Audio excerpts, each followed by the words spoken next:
I just got back from walking some wolves over at the sanctuary. It's a snowy, blustery day. Had to ride an ATV to get home.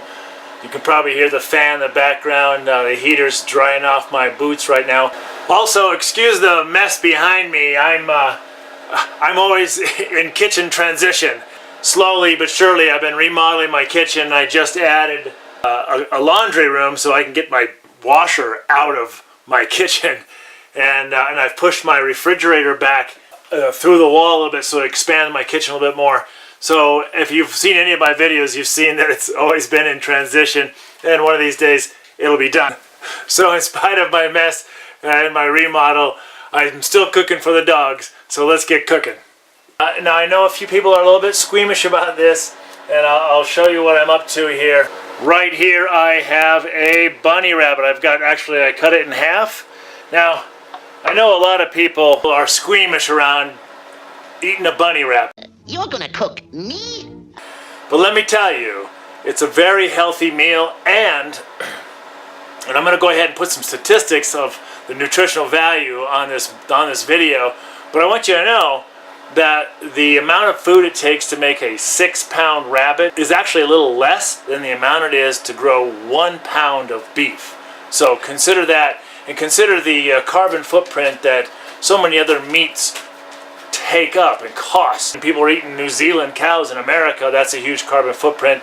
This rabbit was raised just in my community here by a neighbor, and she does all the butchering and stuff, and then I buy them from her, and my dogs love them. So they're delicious, they're nutritious, and I'd like you to just get over the squeamishness and enjoy the flavor. And not only that, let your dogs enjoy the flavor. Let's get to cooking.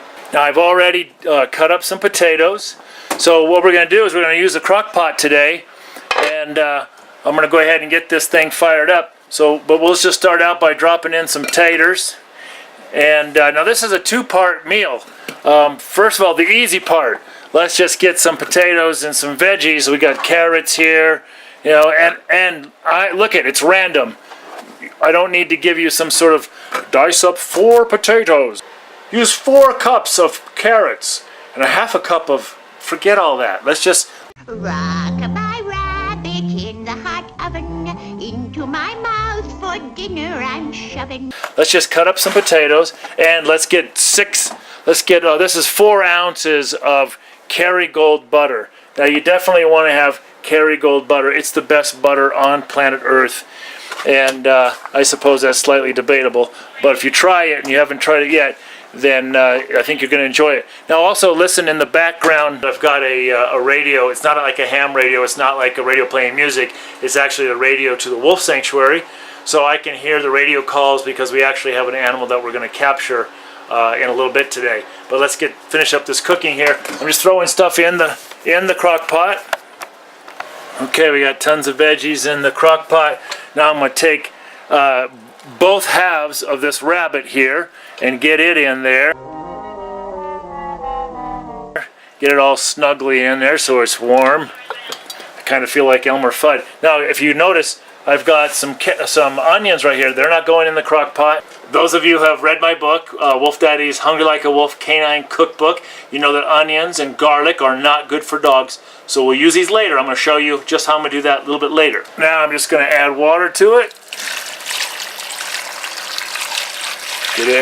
Get them all covered up with water. Going to add a little bit more.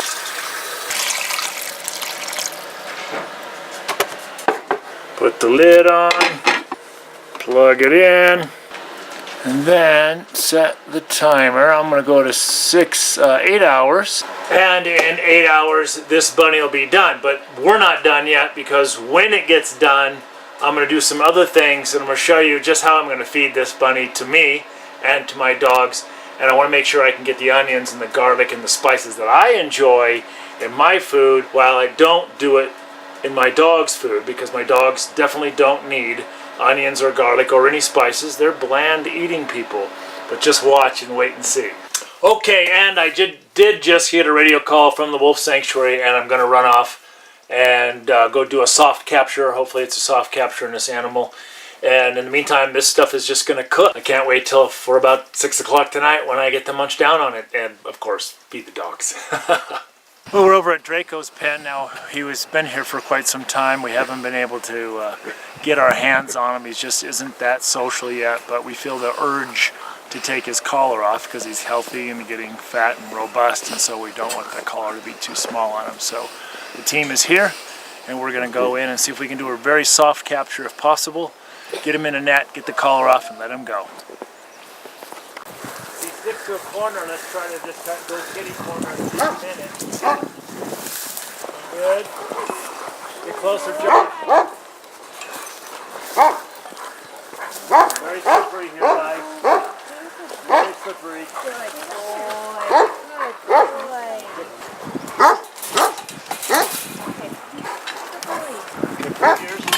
Pull your mouth if you can. Pull it out. Yes. Okay, mine's over the top. What do we have to cut this with? I've got the bag right here if somebody... Let's get the, can you get the cutters out? big scissors, you know, the tin snips. What do you think? 10 snips? Great. 10 snips. 10 snips in are my right hand, right here. Give it to me. Oh, okay, you got it.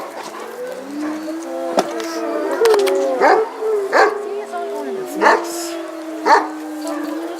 Okay, everybody else back off. Okay. Check the time Now, first. yep. And that's all it took, is just soft capture, and he had some ace promazine on board, so he's good. Good job, team. So now the rabbit has been in the crock pot for about 3.5 hours-ish. I had to run to the sanctuary and take care of business there. Now what I have done is, I had cut the rabbit into 2 pieces, and I put one piece that I'm going to eat closer to the bottom of the crock pot, and the other piece that I'm going to feed the dogs closer to the top of the crock pot, so it would cook a lot slower and maybe not get as well done as my piece. Then I've taken out that part of the rabbit with plenty of juice and plenty of the vegetables, and I've placed them in the blender because now I'm going to prepare the dog's food while I then put my goodies in the crock pot, my onions and spices and such that I want to be flavored with my side of the rabbit. So now I'm going to go ahead and add the onions that I had pre-prepared.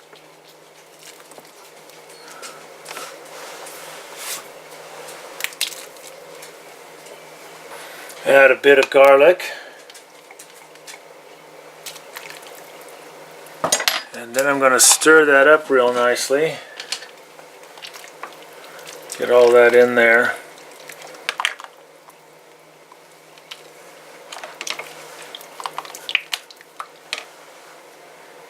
There's a few other things that I like to get in there. I want to get some salt. I use the Himalayan pink salt. Then I'm gonna add some pepper. And then another kind of spice that I really like to use. Stir it all up. Get the lid back on. And then wait for another 3 hours. It's already smelling great.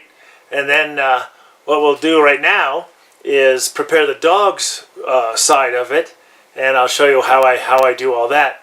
And so my dinner is in about 3 more hours. Now the dogs and I will always eat together. I'm just going to prepare their goods right now so I can show you. Now what I like to do for my dog's food is to add turmeric. And that was probably an equivalent to about a teaspoon.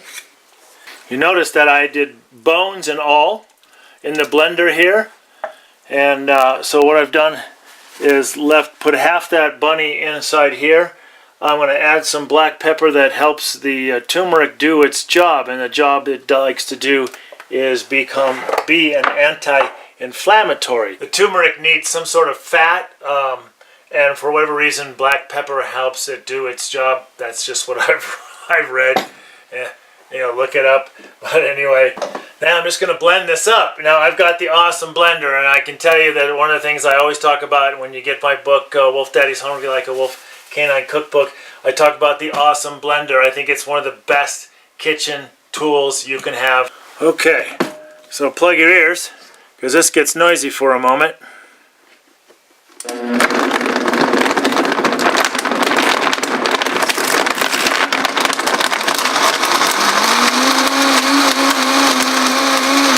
right now I'm completely pulverizing this entire half of bunny, bones and all, so that the guys and the gals, the pups, can have good bone meal, good bone marrow. One of the things that's so lacking in our diets and in our dogs' diets is bone broth and bone marrow and bone meal. And this is the best way they can get this right here, right now. It'll be completely pulverized. There'll be nothing, no evidence that there's rabbit bones in there. Right now I got one more ingredient that I'm going to go get while this is blending. I'll be right back. One of my favorite products is a sea meal from Solid Gold. I don't get any kickback from them, but I just like using it. The dogs like it, and it's very healthy for them. So I'm going to add that. Oh, the sound of silence. All right, that's cooking hot. Now, the great thing about the blender is it also will cook food. It gets it going so fast, it'll cook food. Okay, silence is golden. All right, so now the next thing I'm going to do for the dogs is I've just made them a gravy. I've just made them their favorite gravy. If it's got bunny in it, they love it. If you're like me, you can't afford to cook for your dogs every single day, and dog food gets expensive, and it's sometimes out of control. I buy a grain-free dog food from Costco. It's the best food for my dogs so far. The reason why I do these gravies is it reduces the volume of kibble that I need to use to feed my dogs, and it moistens the kibble. Keep in mind that your dogs don't have grinding teeth like we do. They have cutting and ripping and tearing teeth, so it's hard for them to actually chew little bits of kibble, and then when they do, it builds up on their teeth and their gums. But if you moisten it, plus it dehydrates them because it's dry. It's like eating popcorn for a few minutes really fast, right? This also moistens the food so they can swallow it easier. They're not gonna, because my dogs are scarfers, so they're not choking on their dry food. That way they're also getting some moisture with that food and they're not dehydrating so much, but always make sure you've got clean water out. So the next thing I'm gonna do is baste some kibble with some awesome gravy, and then my guys are gonna line up and have dinner.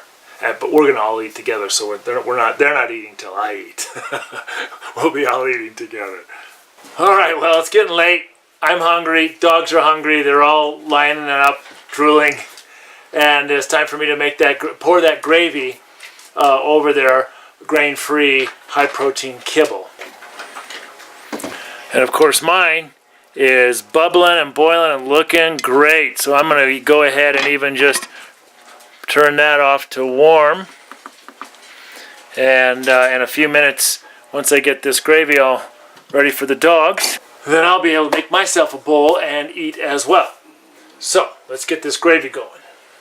We're just gonna pour it in.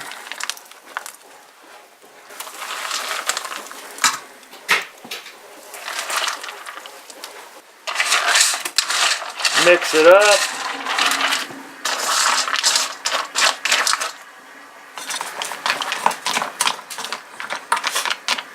Now I've got 8 dogs, so you don't need to watch me mix up all that. But you know how the routine goes. So now it's just time to feed these pooches.